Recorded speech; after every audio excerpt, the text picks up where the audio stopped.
Okay, ladies and gentlemen, I'd like to call this Monday, May 17th, 2021, regular meeting of the Canal Winchester Local School Board to order. Mr. Roberts, if you would, please call the roll. Mr. Butler? Here. Mr. Kruger? Present. Mr. Metzler? Here. Mrs. Talley? Here. Mr. Unati? Here. If you'd all stand for the Pledge of Allegiance, please. I pledge allegiance to the flag of the United States of America and to the republic for which it stands, one nation, under God, indivisible, with liberty and justice for all.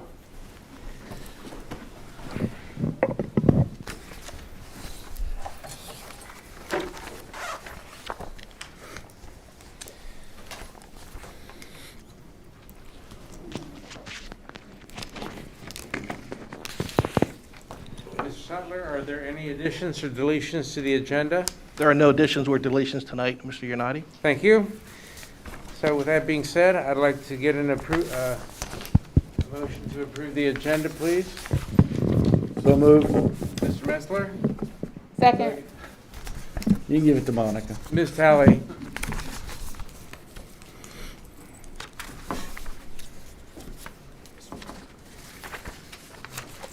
Okay, Ms. Roberts, if you would. Mr. Metzler? Yes. Mrs. Talley? Yes. Mr. Butler? Yes. Mr. Kruger? Yes. Mr. Unati? Yes. Okay, we will be moving into the presentations. We have an Eagle Scout project presentation by Danny Myers, if you would, sir.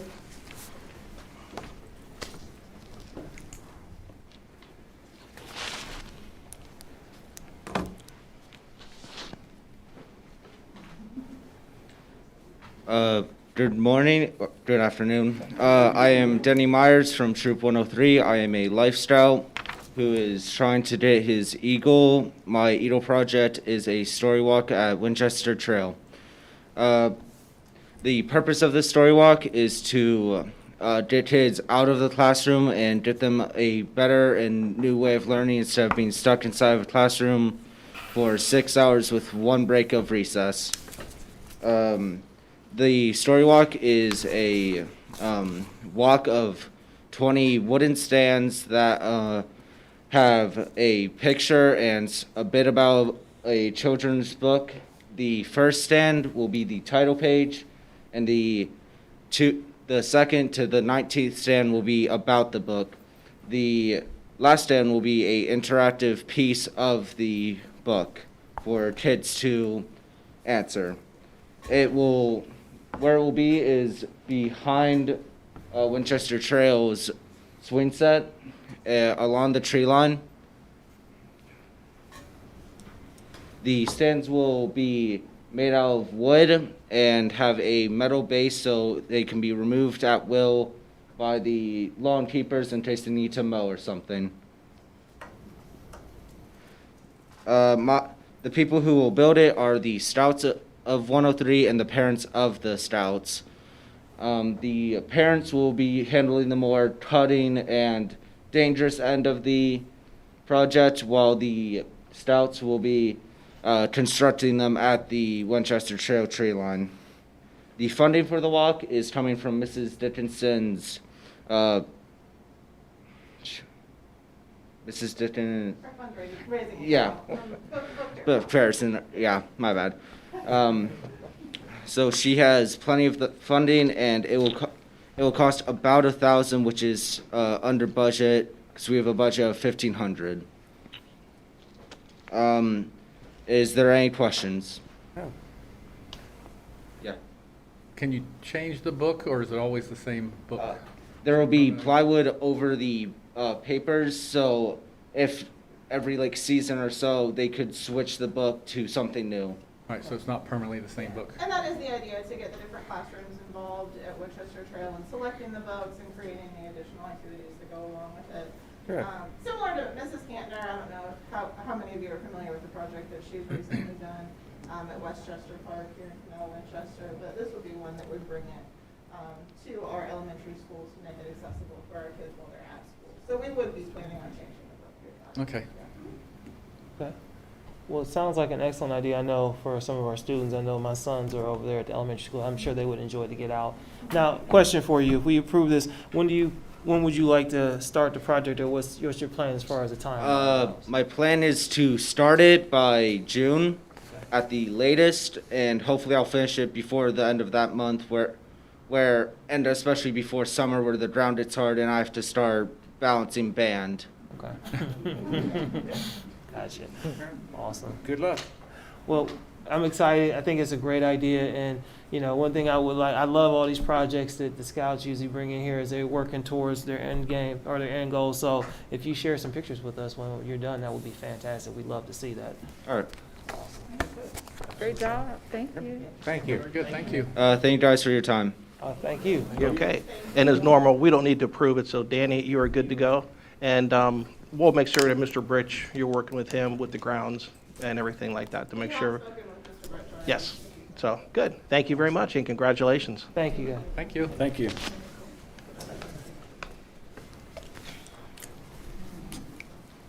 Okay, the next presentation will be Indian Trail Elementary and Principal Eric Riddle.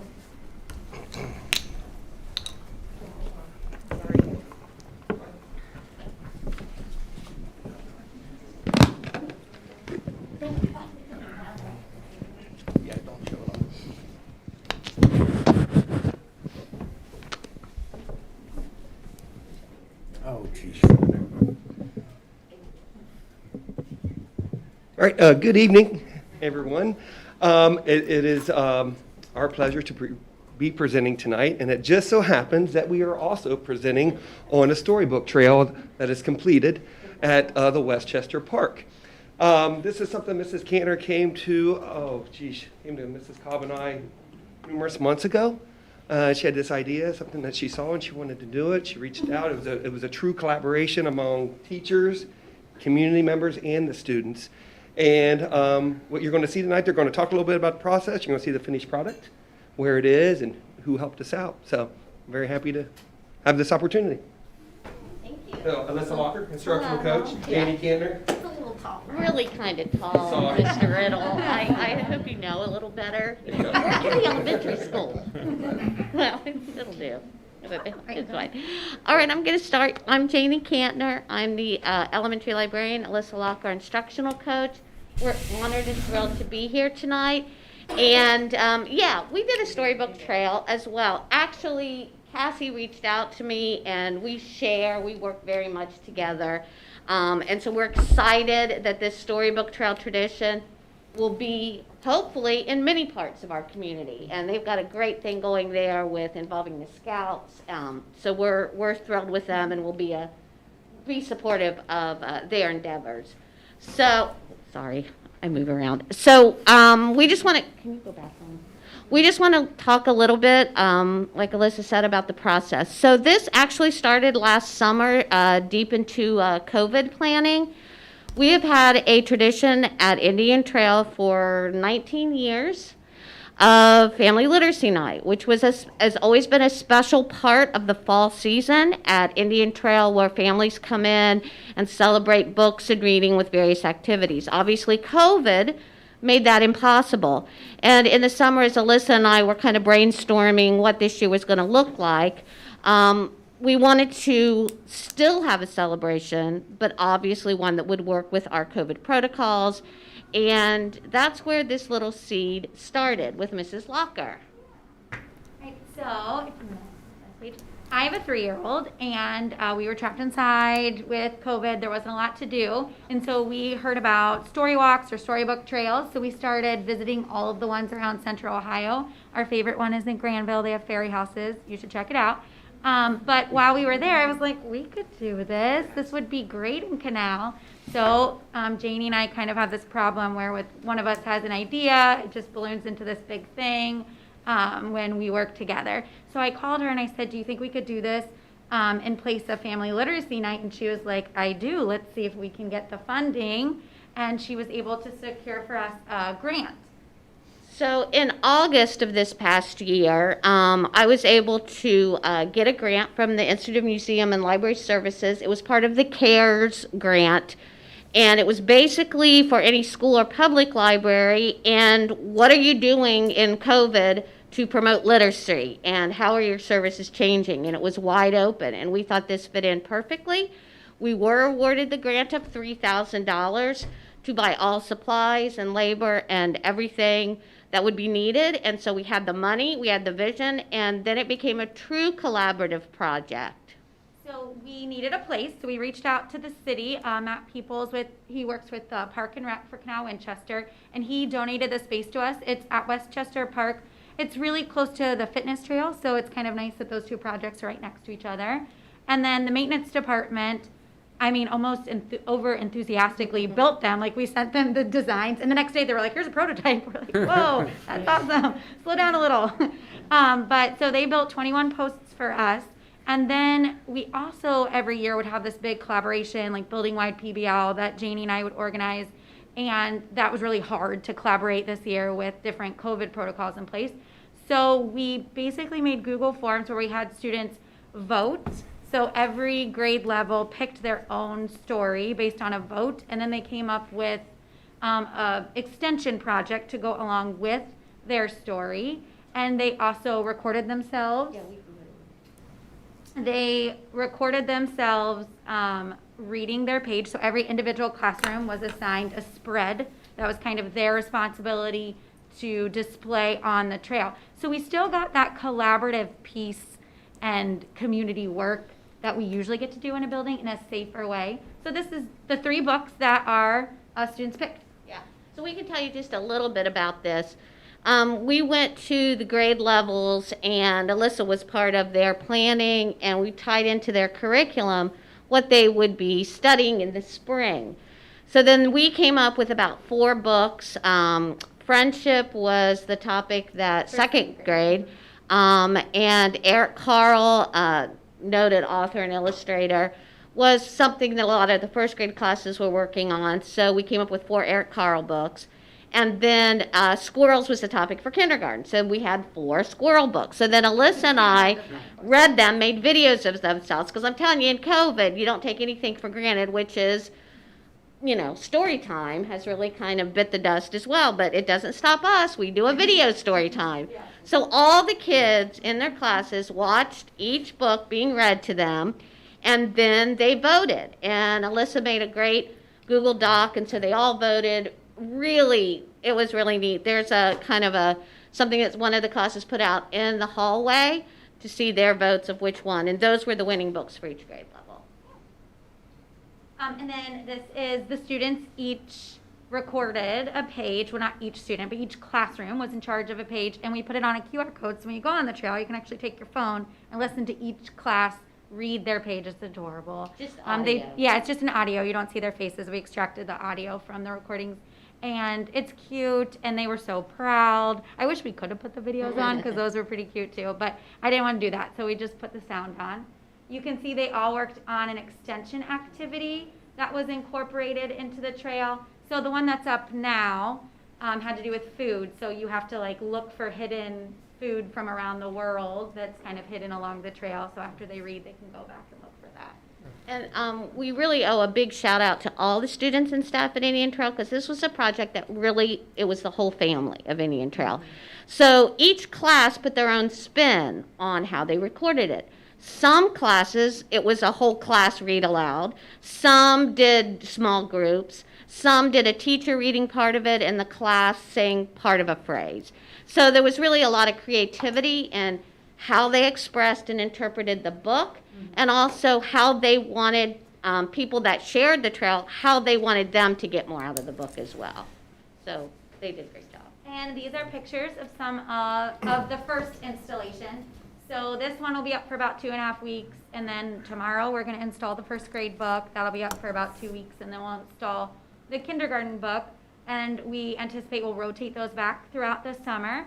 But we kind of see it as like a community gathering place. I mean, this is something that people can walk to. So maybe before school starts, we'll put in a book about being nervous before school starting and how that could be fun. Maybe something fun at Halloween, you know, whatever we can do to get, you know, kids out having fun reading. But yeah, So it's really fun. So we also have on the trail a Google form where you can give us feedback. So these are just some different comments from the community. It's been up for about, I don't know, 10 days, I would say. Which is really fun to read. Like I kind of check it maybe a little neurotically. But. So yeah, No, and to get not the, you, Alyssa. no. Not So neurotic. I wanted to get some data on age groups that were coming through, where people were from that were visiting, if they were in our community for something else, and that'd be cool if we got someone from a different state even. So that's some of the feedback we've gotten, and they're already requesting additional trails. They'd like them in So other it's gonna neighborhoods, be so a- that's wonderful that our Eagle Scouts are getting involved. And we also want to say a special shout out really to the city of Canal, Winchester, Matt Peoples especially, because Alyssa and I get into things where we say yes and we don't know. Like when we did this, we had no idea where we were going to put it. And we didn't even know, and I live right here, I didn't even know that nature trail existed. So when we called Matt, we explained and he was excited. We went to meet him and he's like, I've got the perfect place. We just put this in. Their support, has been huge, and their enthusiasm has been huge. And they've included like their communications person with getting publicity out. They were really what connected us with the messenger, which had the story, the wonderful story. So they've been tremendous to work with and have even thought down the road of other parks and other kind of community projects we can do at the school. So huge shout out to them. It's semi-permanent. It should be there for like 10 to 15 years. That's how long they anticipate everything lasting. It's wonderful. All right, Leslie. Thanks, guys. Yeah, we do. Any questions? Mrs. Cantner, don't go anywhere. No, thank you very much. That's wonderful. Yeah, hats off to these two, to the staff, and again to Matt Peoples and the city. It's a great thing going, and it's going to be there. It's something that's going to continue to happen. So that's what we're very excited about. Mrs. Cantner, you have to come back up. Well, come on back up, Mrs. Cantner. I have a special recognition for you tonight. So, as you know, Mrs. Cantner is our librarian or media specialist at Indian Trail. And her group, the Ohio Educational Library Media Associates, also known as OELMA, their board of directors is pleased to announce that Mrs. Janie Cantner is the recipient of the 2021 OELMA Leadership in Action Award. Mrs. Cantner will be honored at the 2021 annual OELMA conference on Saturday, October 9th, and more details about that will be coming forward. The Leadership in Action Award recognizes Ohio school librarians pursuing active leadership roles in local schools, in OELMA, and in national professional organization. This award honors OELMA members demonstrating an ongoing commitment to leadership in the school library profession. And here's just a little bit from the OELMA past president, Liz Diskins says. Janie's library philosophy is that the library is the center of all learning and the library serves everyone. She impacts her school and others by making sure the library and its resources support the curriculum and all students have access to books. Her commitment to improving library services include creating a library learning commons, hosting author visits, using a flexible schedule, and waiving fees for lost items, ensuring that all students still have access to library materials. Janie, I just want to say congratulations. This award is very, very well deserving because you do an outstanding job and have created this space for our kids to learn to read, to grow, to develop. You inspire them to be creative, and it's just not more, the library is more than just coming and just sitting and reading. It's a place of exploration and discovery. So thank you very much, and you are very well deserving of this award. Thank you, and of course I gotta say something. Of course you do. Because I have to say something because that is a tremendous honor, and thank you for recognizing. But any honor that comes to me is only possible because of the district that I work in. And the district leadership and the building leadership, and not just Indian Trail, even though they are tremendous, but the leadership at every building. And the growth mindset that we talk about for our kids is evident in this leadership because this is not the case in school libraries across this state. And it would not be possible without their leadership and their willingness to kind of see a library that's a little bit different than our mom and dad's library. So, If I might, Jane Ann, I'm getting in trouble. I'm getting in No, trouble. no, you're not in trouble. It's really nice for me to see, personally, for one of my first kids, that has become such an exceptional educator. Your creativity and dedication it's amazing. So I want to thank you. I had to do the J and M.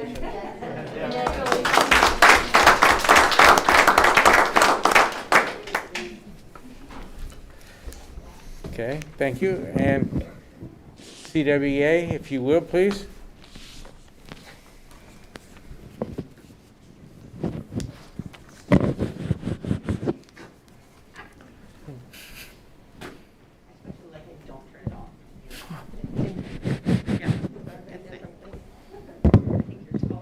I am a little bit taller than Jamie. Awesome. Well, thank you. I do not have a Storybook Trail presentation. I cannot follow those two presentations. It's, Nick, I know how you feel now, when you have to go after, just teasing. So as you can see, Indian Trail has been super busy. The Storybook has been a great project for our whole school, but there's still other things going on as there is across the district. We're wrapping up this year with which we are all happy to say we have survived and made really some progress in some areas we had no idea that we would be able to master, if you will, some really challenging times. Some more information going on across the district. The students in Mrs. Hazelbaker, Mrs. Roberts, Mrs. Schlarb, and Mrs. Rodish's class are doing their wax museum again. This has become an annual event. This year, a little bit different because of the COVID restrictions, but they're researching a famous person and creating a poster or Google Slides, and then they'll dress up as that person, and then they're going to present it to the class over the next couple of weeks. Let's see here. Winchester Trail, third graders are currently incubating eggs to hatch chickens, which if I learned today, I think they are hatching. Currently, so that's big news. I'm just saying. They have hatched. Okay, so big news right there. Okay, there we go. So that's pretty exciting that we have the chicks appearing. They're super excited about that. It's a great opportunity for them to learn about animal life cycles and the needs of living things and the traits of that they've learned versus, inherited animals. So pretty exciting time. Sixth grade over at the middle school is working on data analysis of a PBO about a zombie outbreak. Woo. And how fast a zombie apocalypse can happen. Sounds serious. Sixth grade is also working on the annual Brock Walk project that will happen the last week of school. So that's super exciting that we're able to continue that. Also at the middle school, Alex Jackson and Diana Scott have raised $160 for Special Olympics. They do this through a Coca-Cola Give, and it's a program where the students that participate in Special Olympics take part in this, and they run this 100% independently, so pretty awesome that those kids that get that opportunity. They have to log in, copy codes, record the amount donated, and learn some really good life skills. Lastly, and I'll be honest, I'm a little biased, at the high school we will have our first face-to-face live concert of the Wind Ensemble and Symphonic Band and Jazz Band tomorrow evening at the middle school. Pretty, like I said, pumped. I'm a little biased as a music person, but also as a senior parent with my daughter being able to perform one last time. So shout out to Chad McGee for making that happen. Symphonic Band and the Jazz Ensemble are at 7 o'clock, and then the Wind Ensemble and the Jazz Band at 8:15. So they're doing it with the COVID restrictions, but how exciting that live music is going to be happening in the walls again. That's pretty awesome to see some of those things coming back. So as you can see, lots of things still going on. We're ending the year strong as we have worked hard all year long to bring new and unique opportunities to our students. I thank you for your time, and if you have any questions or not, I'm done. I'm trying to imagine you getting pumped up. Well, you should see it, Matt. It's pretty exciting. Yeah, I mean, sure it that's what I've is. been told, so. All right, thank you so very much. Thank you, Carla. I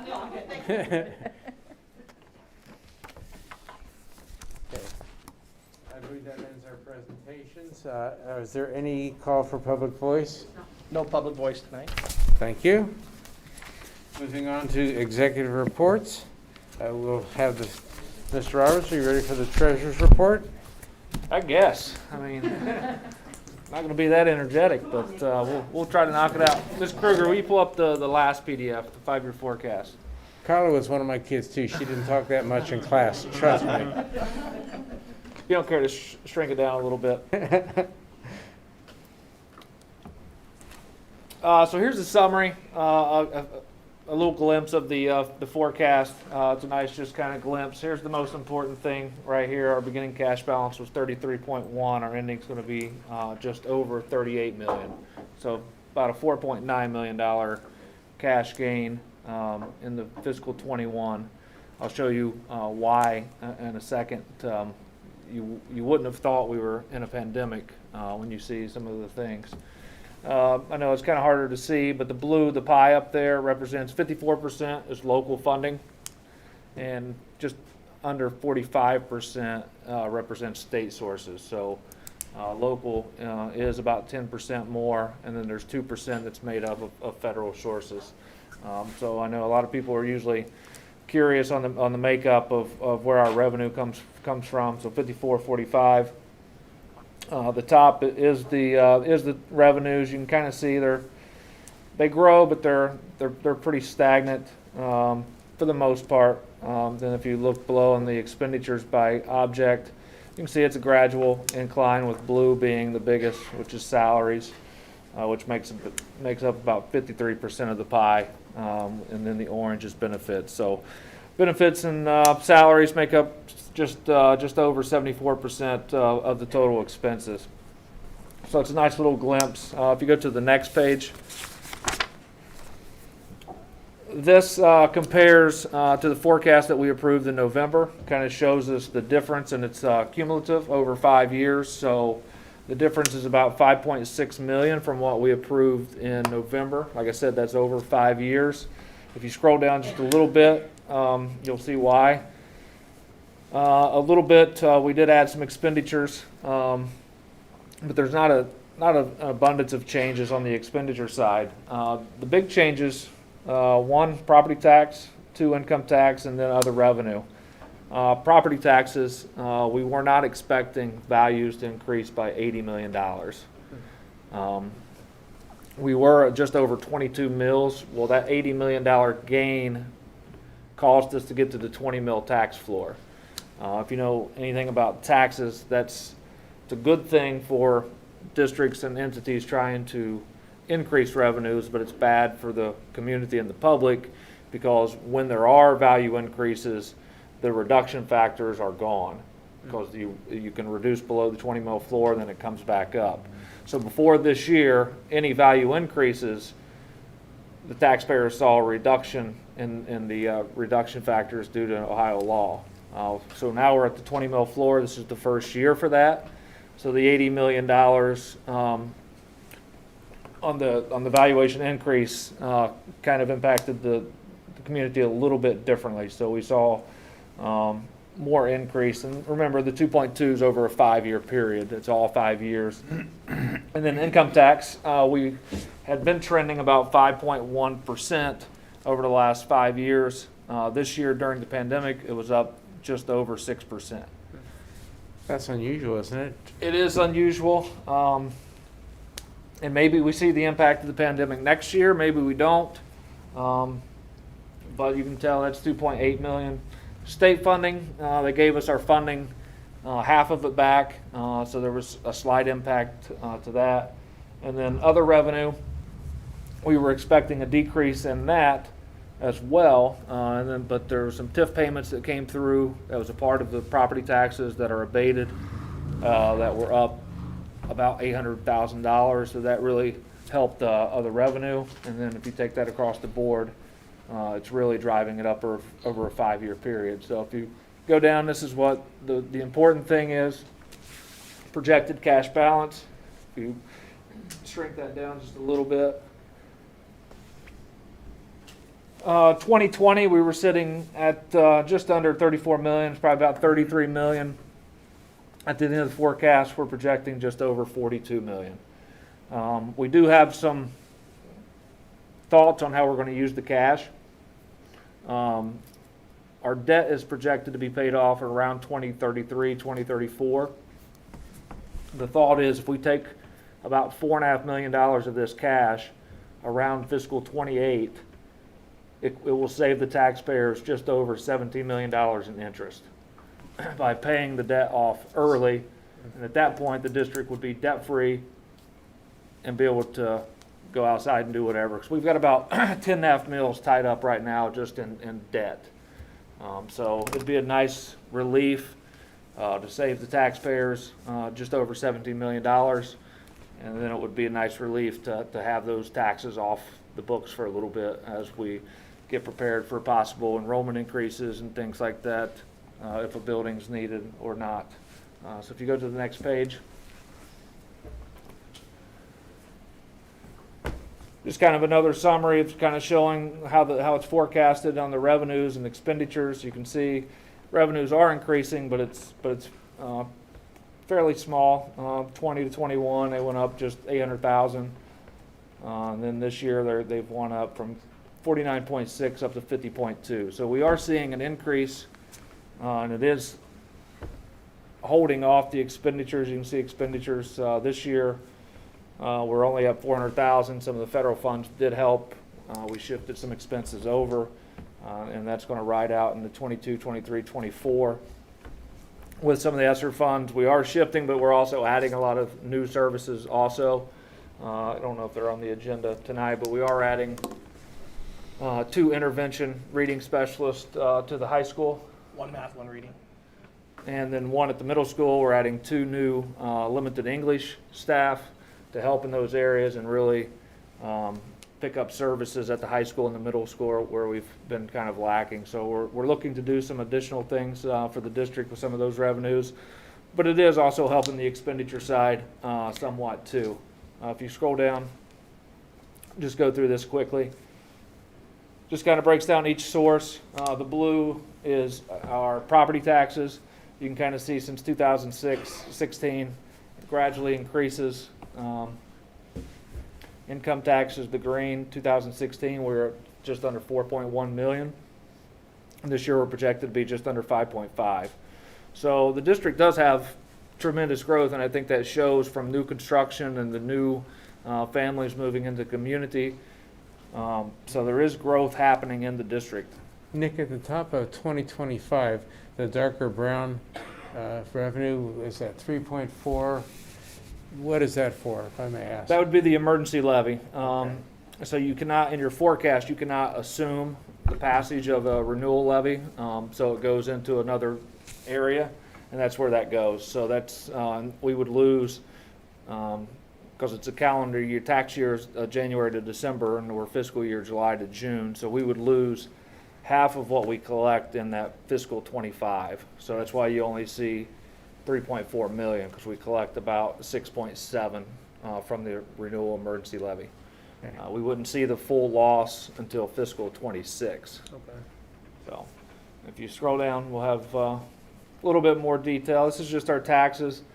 Again, you can see there's some growth, but it's pretty stagnant. The income tax is our big grower and has been our big grower. But real estate, if things keep progressing the way they have over the last 3 to 4 years, I mean, the district for about 10 years the property values were almost the same every year. In the last 3 or 4 years, they have really increased. We're up to $610 million as total valuation, when just 3 years ago we were in the 430 million range. Now, So they have grown exponentially over the last few years. and then Nick, do you know when I know Fairfield and Franklin just got done with the county auditor reassessing the values. Do you know when are they planning on going back out? I think it used to be like every 5 years, but I feel like it's getting a little sooner now. It's a like- cycle. It's every, I think it's every 3 is an update, and Okay. and then 3 years later is a reappraisal. Okay, so in the So next, they'll do an update. I want to say Franklin just did the update in this last tax Yeah, year, 2020. So I felt like- 23 will be their okay, reappraisal. okay. And then I think it's 22 is the update for Fairfield County, because they're back to back. Okay. And then that'll obviously affect some of the property taxes we're collecting, depending on Yes. what the valuations Yeah, are. reappraisals are typically higher than updates, even though $80 million increase was the largest in district history during an update. But a lot of that was on the county auditor not keeping up with the housing market. So homes would sell for a lot more but the auditor's values were not keeping up. So if you were buying a house for $250,000, the auditor may have had it for $150,000. So it just took a long time to get the values up to where they needed to be. So hopefully the counties do a better job keeping up with the market. I mean, if you're familiar with Central Ohio market, it's really hot. I mean, house goes on the market, it's sold for whatever somebody's putting it on the market for. So I don't see that slowing down. Columbus is one of the fastest growing cities in the country. So as long as we still have the businesses and the industry that's coming into Columbus, we're going to continue to see that growth for a little bit. And I think Canal's one of the southeast Ohio, or southeastern Central Ohio is one of the last growing. So it started on the Hilliard side and kind of worked its way around the outer belt, hit up into the Pataska-Licking Heights area. Now it's slowly making its way down into the southeast portion. So it just has taken a while to get around the clock, but it's getting there, and we're going to continue to see growth. I mean, we still have an abundance of farmland that could be sold, and it will eventually be sold. I mean, that's just what's happening around Central Ohio. It's just a matter of when that's going to happen and what kind of development goes in. But we got to be prepared, and that's why we want to pay the debt off early. We want to get rid of the millage associated with that, and then that opens us up to be able to have options later on. So if you want to go to the next page. Hey, Nick, I know you're conservative with your forecasting. So what percentage did you forecast for those homes to be reevaluated for the future? I know you didn't keep that, what just happened, that aggressive increase. What'd you forecast that out at? I'm pretty aggressive in the reappraisal and update years, but you're talking in the 20 millions. Okay. Of value increase. Not 80. Okay. I know you didn't go full send on the 80, but you're back around the 20. Yeah, so I have about 30 years of trend, and I can tell when the updates and the reappraisals happen. So I take the last few, kind of look at what's happening in the market, and then you kind of estimate off of that. But Okay. like I said, you're never going to, when our highest increase was 35 million, you're never going to anticipate 80 million in an update year, not even a reappraisal year. So it was pretty. But you used high. 20 for the forecasting forward. Yeah, so we're projecting about 20 million increase in Fine. those big years. So that's why we see the real estate does increase. This is state aid. I have no idea what's going to happen with the biennial budget or the state budget. So what I did was basically took us back to where we were beginning in fiscal 22, and I kept that until they come out with something formula related. Because in the initial stages, we weren't projected to receive any additional state funding. So unless it changes to a formula, we are going to be frozen for 22 and 23. And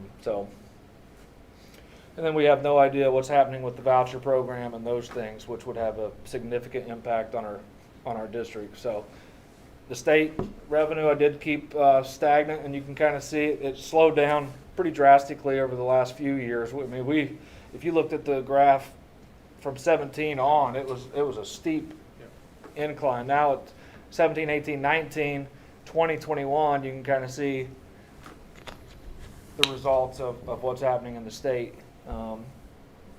And honestly, it's disappointing because the state's picked up a lot of money through the ESSER funds like everyone else. Their budgets never decreased like us. Income taxes were up. Casino revenues were up. All their revenue has been up during the pandemic.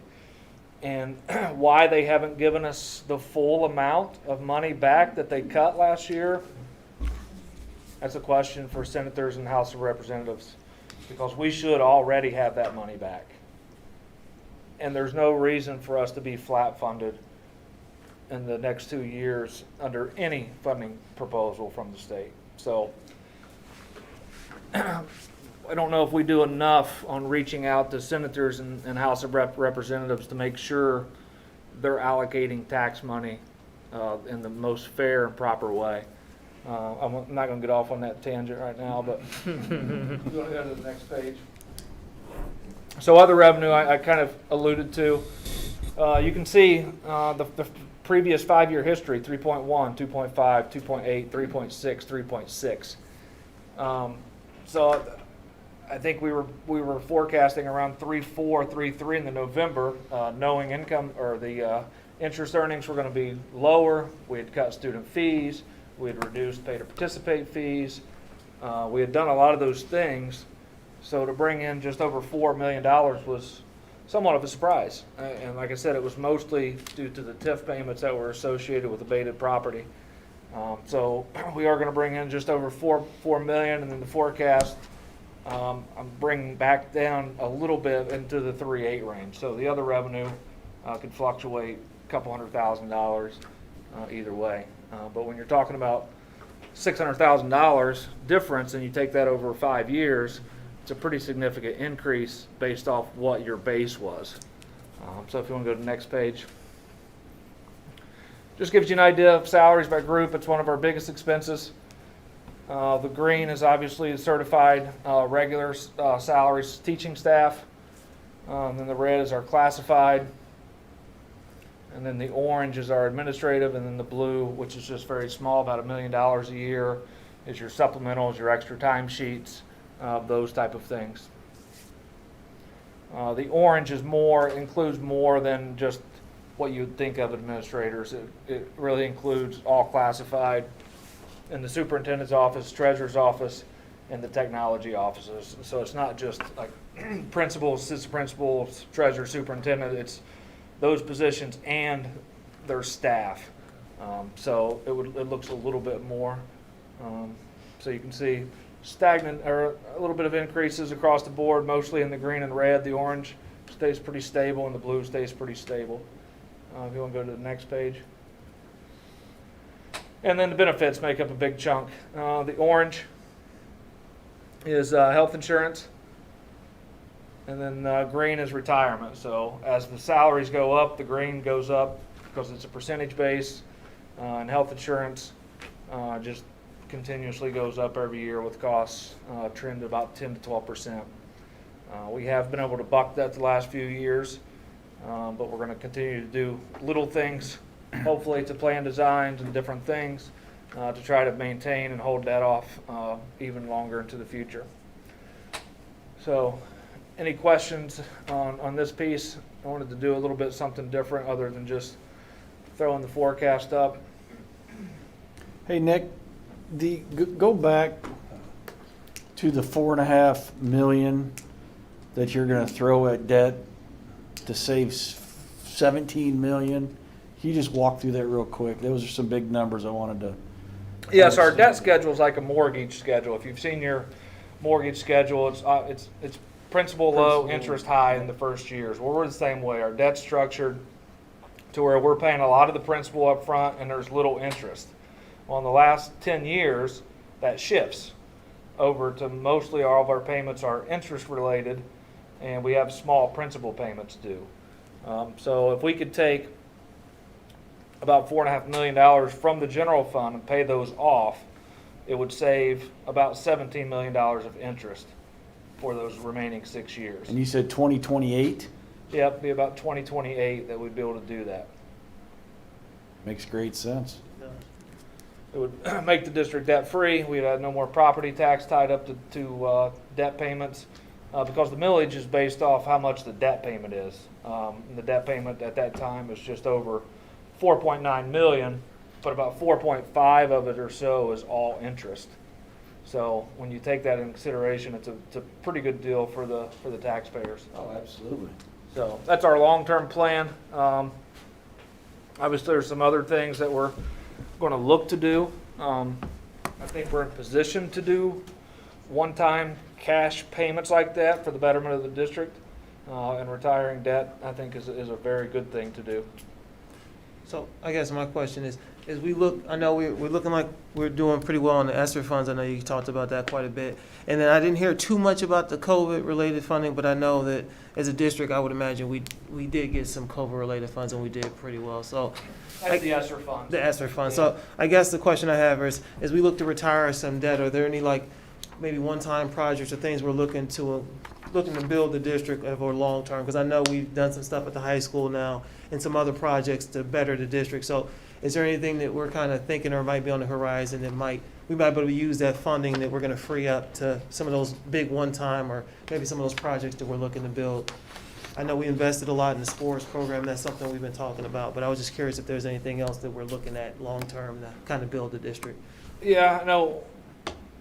One thing Mr. Siler's heard, I think, a lot in the last, since I got here 6 years ago, it's been on the radar. And I've heard things about it as a performing arts center. Okay. I think it could be something that would be a good use of one-time money for. And I think it would, like I said earlier, it benefits the district. I think the taxpayers would like to see something like that. It's tangible. So anytime you can construct something for people to see and see where the money's actually going, it's always a good thing. I think Mr. Siler could allude to more. I think we'd have to get the poll of the community to see how important that really is, Okay. and to see if it is something we want to explore in the next 6 to 8 months. Well, I know the high school project and being able to do that without having to go out and take out extra money and raise taxes and things like that. And that's what our taxpayers can see. So, just kind of food for thought, something we might want to think about because it sounds like we're going to have some funds freed up. So maybe those concrete, tangible things that our taxpayers can see, that might benefit the district. And I know, obviously as we're growing, we're going to continue to have those different needs. So that might be something we want to think about. And I think Mr. Sutler's going to discuss that in his report. Okay. Correct, yes. Okay. Might I add, along the same lines of that, as Nick was saying, that Canal Winchester continues to grow. And I know in the past we've talked about building capacity, especially in the middle schools. That's something that we may look into in the future for long-term planning, for maybe building another middle school. Is that a possibility? It is. Right now, the projected enrollment doesn't support it just yet, just because the birth rates have been lower. But birth rates that came out here in the last couple months for this past year were much higher. We've been hovering around 200 to 210 birth rate that would be kindergarten eligible in those years they come. This past year was about 260 birth rates. Yeah, I know it's something the district has been keeping their eye on. But I'm speaking like really long term, I guess. Yeah, it definitely is, and it's really a matter of when, not if. And so right now, the middle school is at capacity. It is full, but it's still manageable. And when we see those numbers starting to increase at the elementary levels, there's going to be a good indication that we have to do something different to help support the elementary school, Winchester Trail, and the middle school, and probably do some type of intermediate. But that is definitely on the radar, and it's probably going to be here. When, I can't tell you that just yet, but something we are thinking about. Yeah, and it's good to have a tentative plan for something like that. That's why we're trying to rid ourselves of the debt and the millage associated with it. Because we're the highest district in Central Ohio as far as having debt millage. I think there was one other district that was close, but we're 4 to 5 mills higher than just about every other Central Ohio district. So we can get rid of the 10 to 11 mills. Our emergency levy that we passed in 2009 was just over 14 mills. So our emergency levy is debt's almost equivalent to that emergency levy that we had. So we can get rid of that, get our property taxes much lower in the next 10 years, and it really sets us up to be able to construct a new building and operate it without really causing any additional taxes for our taxpayers. We want to give them relief over the next 10 years, knowing that things like that are probably coming as the community continues to grow. But we'll be in position to be able to do that. It's different now with we were sitting in the 54 mil tax range, and now we're already down into the low mid 40s, and we're going to continue to reduce. By the time we need a new building, we're going to probably be in the low 30. So it'll be about a 25 mil reduction over that 10-year period, to where we can go ask for the additional tax dollars, because we have been diligent in making sure the tax rates were coming down over that time. So it is, we know it's on the radar. We're not going to continue, because right now we're being saved. With all the new construction, we bring in just under 100 kids. But when you graduate a class of 325, 350, and your kindergarten class comes in at 210, 215, it kind of offsets. Birth rates are going to eventually come back. I mean, it's not always going to be 1 kid per household and 2 kids per household. I mean, eventually those things are going to switch. We're going to eventually get people moving into community that have kids already as people retire and you see the shift. And there's more houses coming. The city does a nice job of controlling the development per year. I think they've got a target of how many houses they like to build per year, so they're not flooding, opening up the floodgates on the school district, but they are still adding 300 to 500 homes per year. And like I said, all it takes is one farmer to sell on the Fairfield County side, and we're probably looking at a new building pretty quick, as quick as you can plan it. So I think you got to keep your eyes open. I think the board's got to keep their ears open of anything like that. And then when we do find out, we've got to probably move pretty quick, because we know that the development's going to happen in those areas. Okay.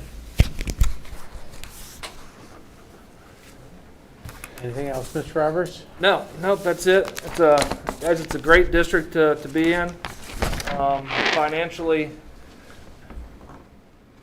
it does look really good, but there is a lot of hard work and there is a lot of sacrifice. There's a lot of different things that go into making sure the forecast continues to look that way.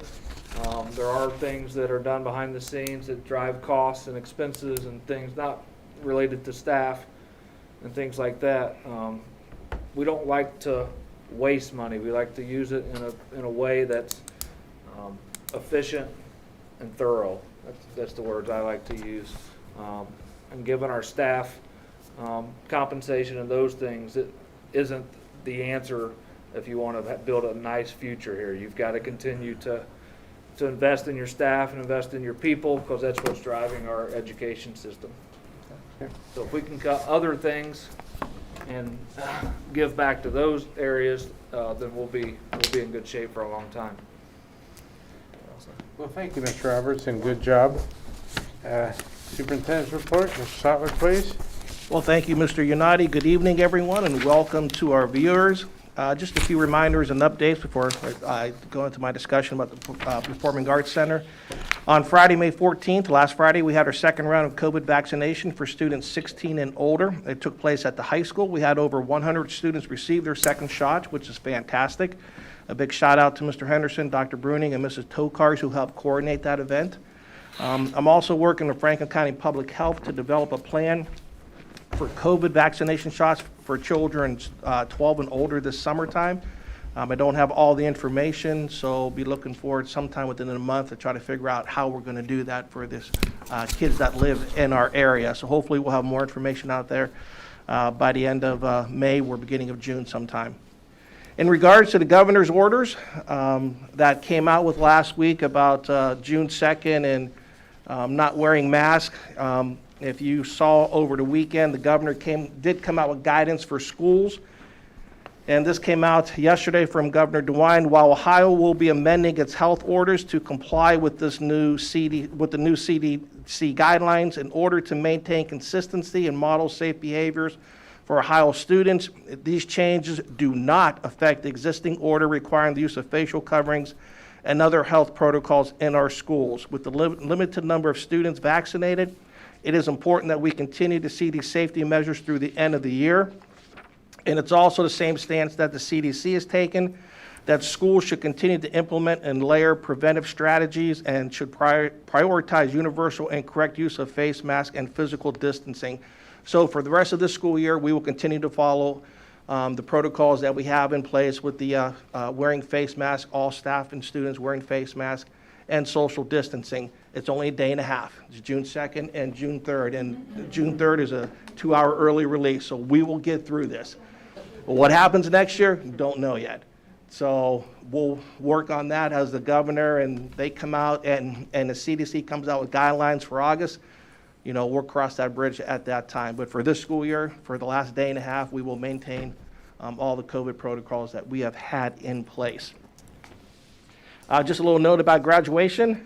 We will have the traditional graduation ceremony on May 29th, 9 a.m. at World Harvest.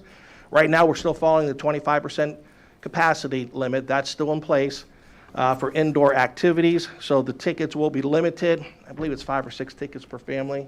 How many? 6 tickets per family. There's nothing we can do about that at this time. Every school district is going through that. Some are offering 2, some are offering 4. Because our number is a little bit lower of around 295 graduates, we're able to offer a little bit more, but 6 is the limit at this time. We're also working with World Harvest to see if we can do the graduation live via our YouTube channel. So if you can't be there, hopefully we'll be able to show it on our YouTube channel, which you're watching tonight, and so everyone will be able to view it. So more information will be coming out about the YouTube here shortly. And of course, all this information is subject to change in regards to the governor's orders. Hopefully nothing new will come out by the time we get out of school, but you never know. Any questions on any of those updates? Okay, you were talking about the Performing Arts Center. That's been on my mind for the last couple years. And recently, when we had our play, there were some social media texts and posts that went out about the seating at Ole Speaks and all this other stuff. And then questions came about a new Performing Arts Center. Ole Speaks is a great place. It's very historical, very nostalgic. I love going there. However, it's just not conducive for a Performing Arts Center for the 21st century high school student. It's probably this activity brings in the most diverse group of kids. It's an awesome opportunity to be part of something that if you're not an athlete, where maybe you're not exactly like doing other stuff, but being in the performing arts, whether it's the musical, whether it's the plays, it just brings a whole bunch of people together that really come together. And we have some very talented kids here, and they put on great shows. We have to have a place for them to perform. We have to have a 21st century type place. And it's not only for our kids, it's for the community too, because it could be used throughout the community throughout the year for different events. So I've been talking to different architects and just trying to get a feel for how much it might cost and where do we need to go from here. The goal is to try to do this without asking taxpayers for money. It's a large amount of money that we probably would have to come up with in order to have a nice performing arts center. Just a guesstimate of about 800-seat facility with a orchestra pit, sound stage lighting, all that other stuff that goes with it. You're talking about $8 to $10 million, okay? Now that's today's cost. I can't speak for what might happen down the road. There are some grants out there that are available that we will be pursuing. And, if we can come up with half the cost from either outside grants from the state or other places, or maybe donations from our community, the district probably could at some time pick that up, the other half like we did for the high school project when we put in $7.5 million. Now, if people are asking, well, why didn't you make it part of the OFC project when we went through the high school? Well, performing arts centers are not part of co-funded material for OFCC. So there's nothing we can do about that. We would have had to pay for all of it up front, and we just couldn't afford it at that time. And so now this is something I think is truly needed. It's not a want. This is a truly need for our district, is to have a very nice performing arts center for our kids and for our community. So I am investigating it. I'm working with Mr. Roberts, and later on in the agenda you'll see with Rockmill Financial for a consultant to help us with this project. But to me, this is something that's truly needed. We're taking care of our athletics. We have taken care of the high school issue. Now that last step is the Performing Arts Center. Well, as we discussed earlier, I'm a huge proponent of this, and I think this is something really good for our kids. You have my support, obviously.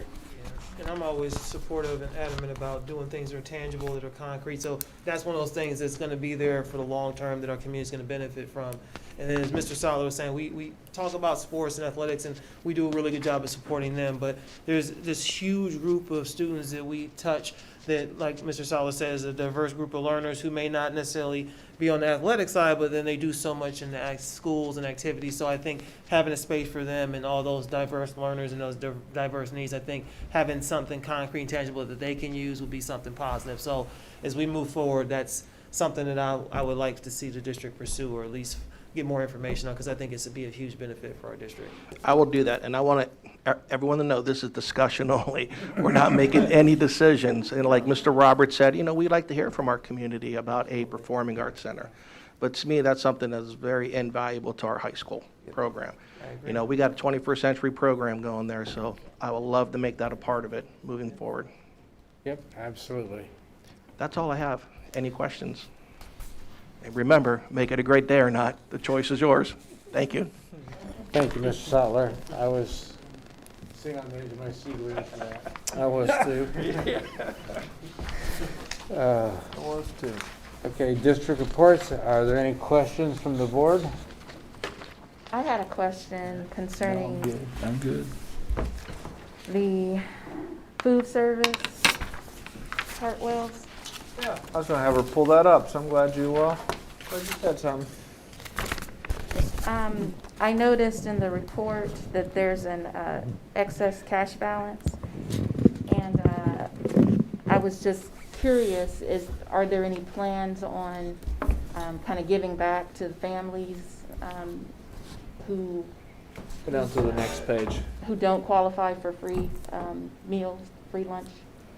No plans for that, but fortunately the federal government's helping us with that. They extended the free lunch for all students until next June. We had that the entire year this year, and they'll have it again up until June in the following year. We do have plans, mostly for new equipment and things like that, but I think it does come into Mr. Watson's calculations of prices. We haven't really raised prices for the last 4 years?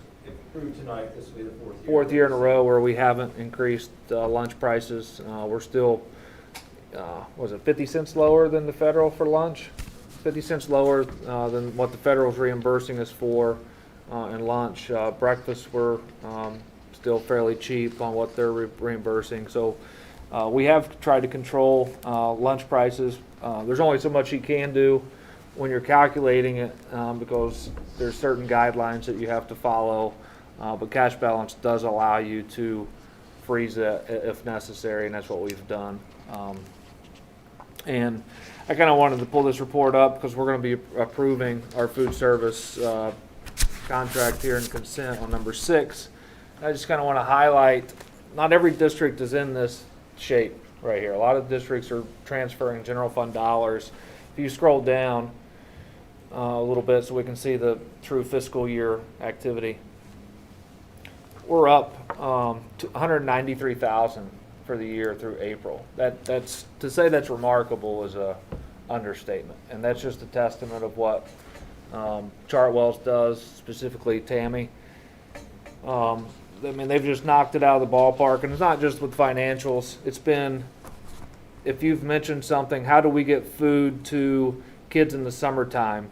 It wasn't a question of when is it getting done. They were on top of it. It was done. They had systems set up. They were delivering meals, and that continued through breaks. That continued through everything. I couldn't imagine the district partnering with somebody else that's going to take that extra step to ensure, one, there's no kid in the district that goes hungry, and two, they've got the financial stake of the district in mind as well. Is that a plan for this summer as well? That was what I was thinking. Yes, it definitely is. That's a very good thing. Yeah, it's been. I mean, federal reimbursement's one piece, but the whole point of the federal program is to ensure kids are not hungry, and I think that's what their incentive has been over the last 2.5 years, and they've made sure that they go over and beyond to make sure meals are available to parents and the students. So they've done an outstanding job. We can obviously look at different things. We can try to get creative with it, but there is a lot of federal money that comes into it, so your creativity is kind of restricted a little bit when it deals with the federal funds. But we will look to do everything we can with the cash balance in a positive way moving forward. And then with the exception of like maybe students going back and buying like a couple extra like juice or whatever, for the most part, if they want a lunch next school year, they'll be able to go in there and get free lunch for most, well, our students with, like my son buying a couple extra cookies, that's gonna cost money. But I mean, but beyond that, every student will have the option to go in and get a free lunch if they would like it. Yes, Okay. the free lunch program, breakfast and lunch will continue for another year. I'm gonna win. And just for clarification, like for students who may have not had any money added to their account, and I understand the district provides lunches for the students, but I understand that it's a particular lunch, like they can't necessarily eat a lunch of their choosing. It may be the muffin fun lunch. That procedure, is that still a policy? You want to come up? Tammy, Yeah, what you're talking about is humanitarian meals, and because we're able to continue our seamless summer operation through June of 2022, the kids come in and get anything they want. Okay. There's no cheese sandwich, Restriction. there's no PB&J meal. It's whatever makes a meal. And even the government has said, if you have a kid that's hungry and they come and get a second meal, let them have it. Okay, well, that's good to know. And they do. We do, especially those high schoolers. Yeah, they really like have the chicken patties and the cheeseburgers, you know. So, yeah. So we won't see a humanitarian meal in the future. Okay. We've been lucky enough too in the district. We've had some great donations from the public that help offset the charges. Okay. So Great. we don't. Although we have a no charge policy, the kids get whatever they want. No Okay. humanitarian meals. Okay, great. Okay. That's good to know. Okay, good. thank you, Tammy. And that is a good use of tax money, if you ask me, but. Yes. Okay, any other questions or comments about the district reports, please? Okay, that being said, I need a motion to approve the consent agenda. So moved. Okay, that'd be Mr. Metzler, and No, second, Okay. if you would, Ms. Roberts? I have to talk about it first. Oh, okay.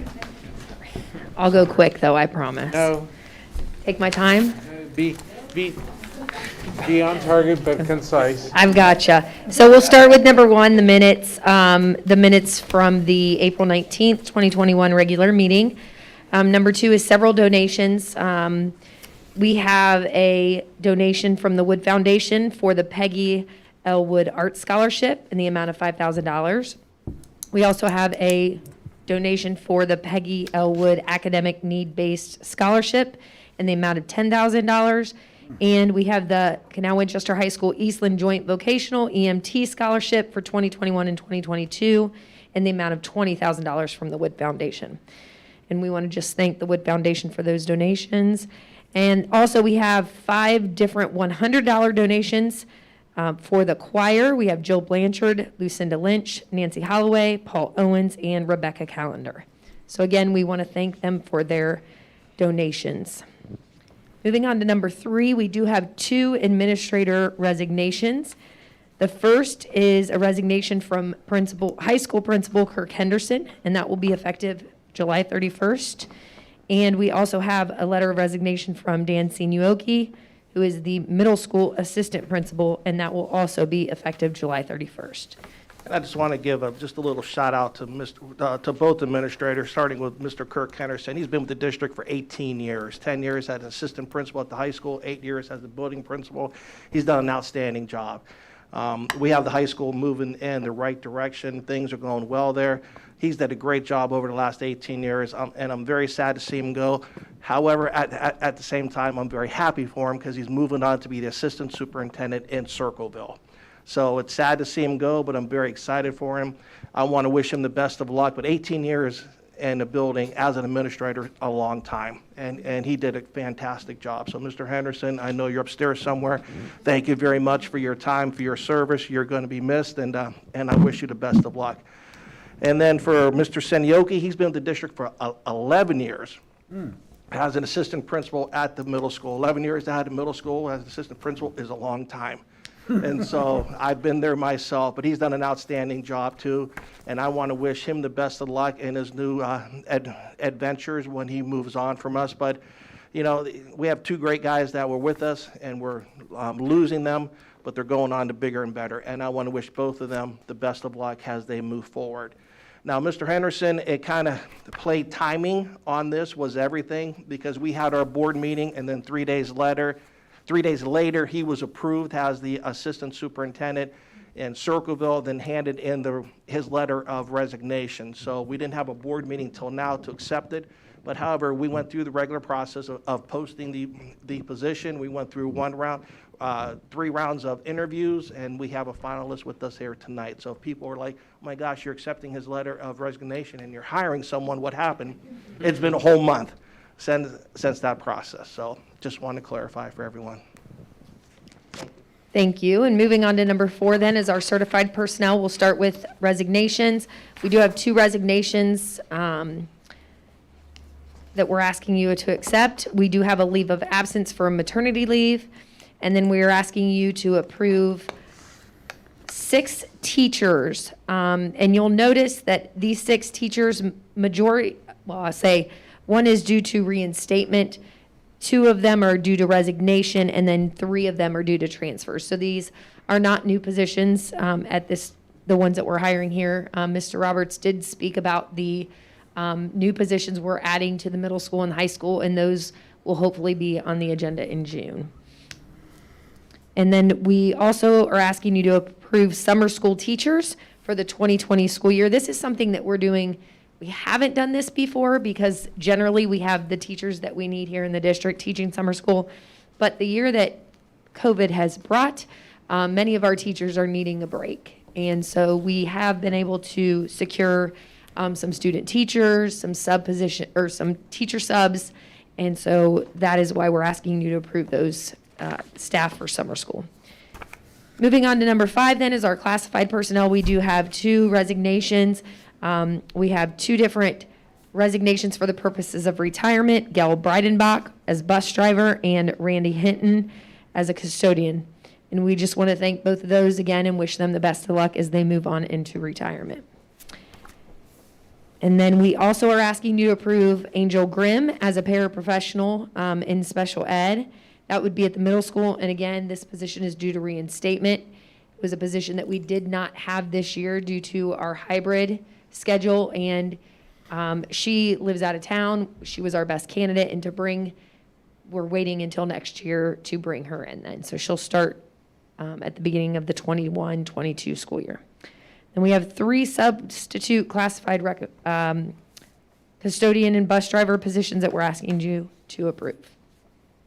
And then I will hand off to Nick for the food service contract. Food service contract, as I mentioned earlier, do a 1-year renewal with CWLS for the 22 school year. And then meal prices are also right behind it. 2022, as we said, it's the 4th year where the meal prices haven't changed, and they're really irrelevant this year, other than some a la carte items, which are priced individually anyway. So here's the lunch prices, but we won't be using them since we're going to be 100% free again through the federal government. Then you get special service contracts. You can see the vendors that were associated with students for the 2021-22 school year. And then get into this. Sorry, I'm taking the show. Cell phone reimbursements. You better, grab your mic back. He's on a roll. The board has a policy for all administrators for cell phone. These are 5 additional people that doesn't fit that policy that use their cell phones for job duties. So we're asking you to approve these 5, and then I can turn that back to you guys. And number 10. All right, so number 10 is the 2021 candidates for graduation. Approve the list of seniors for for graduation on May 29, 2021. As submitted by Principal Kirk Henderson, providing all local and state criteria standards have been met as presented. And then the last one is an overnight field trip request. Now, these are for next school year in March and May of next year. We have to get on the books now in order to go. Now, everything is governor orders, so we're going to approve it, and then we're going to see what happens in regards to COVID and all the other stuff. But they just needed to get this book now so they get the best rates and travel and everything set up for next school year. So the first one is for the high school band, and then for the 8th grade field trip to Washington, D.C. And then the last one is the approval of the consent agenda. Are there any questions or comments from the board, please? Okay, Mr. Roberts? Mr. Metzler? Yes. Mr. Butler? Yes. Mr. Kruger? Yes. Mrs. Talley? Yes. Mr. Unati? Yes. Motion passes 5-0. Okay, we're moving into action items, and I'll need a motion to approve the 5-year forecast. So move. Second. Ms. Talley? We won't pull them up, but there's two reports there. One's kind of an extended report, and then there's a more shorter condensed report of the actual forecast and all of the different breakdowns on expenses and revenues. Won't go over it, but if you have questions on it, just call me or shoot an email, and I'll be happy to respond. Any questions or comments? Okay, Mr. Roberts, if you would. Mr. Butler? Yes. Mrs. Talley? Yes. Mr. Kruger? Yes. Mr. Metzler? Yes. Mr. Unati? Yes. Okay, I need a motion for number 2, the financial consulting contract. So move. Was that Mr. Kruger? And Second. Messler? The district's had a long-term relationship with Rockmill. We hadn't had them as a consultant for the last 2 or 3 years, but I think it was probably 20 years of consulting with Rockmill. Mr. Sotler and I met with Dave Conley, who's the owner of Rockmill, and we started talking about the Performing Arts Center, among other things that can lead us into the future. So we want to use his expertise and his knowledge and his relationships. There's some capital projects funding out there that runs through OFCC, but it's not OFCC project like we just went through. We want to be able to try to take advantage and maybe get awarded some of those grant dollars for a Performing Arts Center, because our goal ultimately is to use 0 general fund dollars. We want to try to get that as much through the capital or donations or whatever it might be. So we think it's worth the $36,000 to try to get to the State House and legislators and put a proposal and a plan together and propose it to them to try to get some additional grant dollars. So that's going to be mainly what they're going to help us with and assist with, among other things that we might need and along the lines. So And this will be a 1-year contract, right? yes, it is a 1 year. Okay. Yeah, and forgive me, but I know when I first came on, I know we were working with Rockmill, and we used them when we did our refinancing and all that stuff. Correct. Yeah, Yeah. so if I remember, that seemed to work out pretty well, so we Yes. have a pretty good track record with them. Okay. Yes. Okay, any other questions? Okay, Mr. Roberts, if you would. Mr. Kruger? Yes. Mr. Metzler? Yes. Mr. Unati? Yes. Mrs. Talley? Yes. Mr. Butler? Yes. Motion passes 5-0. Number 3 on our agenda is the employment of administrative personnel. So move.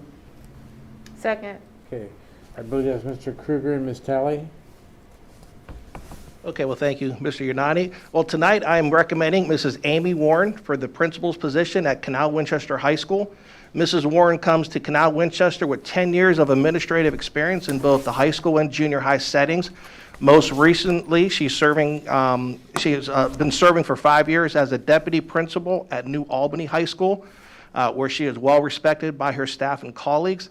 Mrs. Warren is a student-centered leader with a strong emphasis on developing the whole student. She has a passion for building strong relationships and is a strong communicator.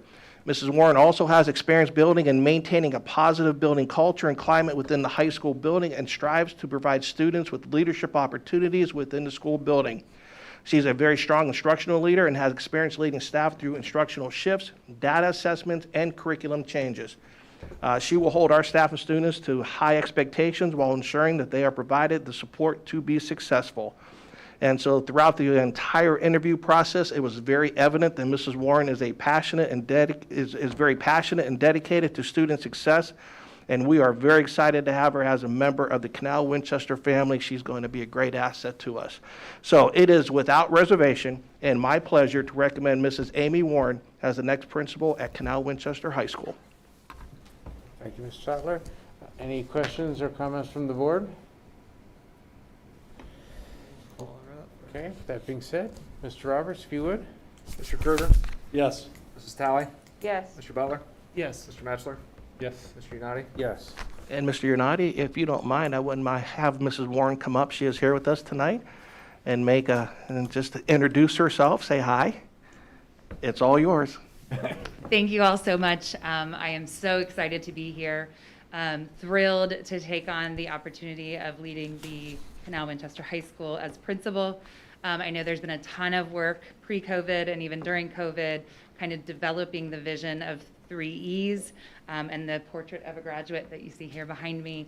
I'm very excited about taking on the responsibility of kind of implementation of all of that and making sure that we develop kind of that vision into reality for our students. So just really excited to be here. Thank you all so much.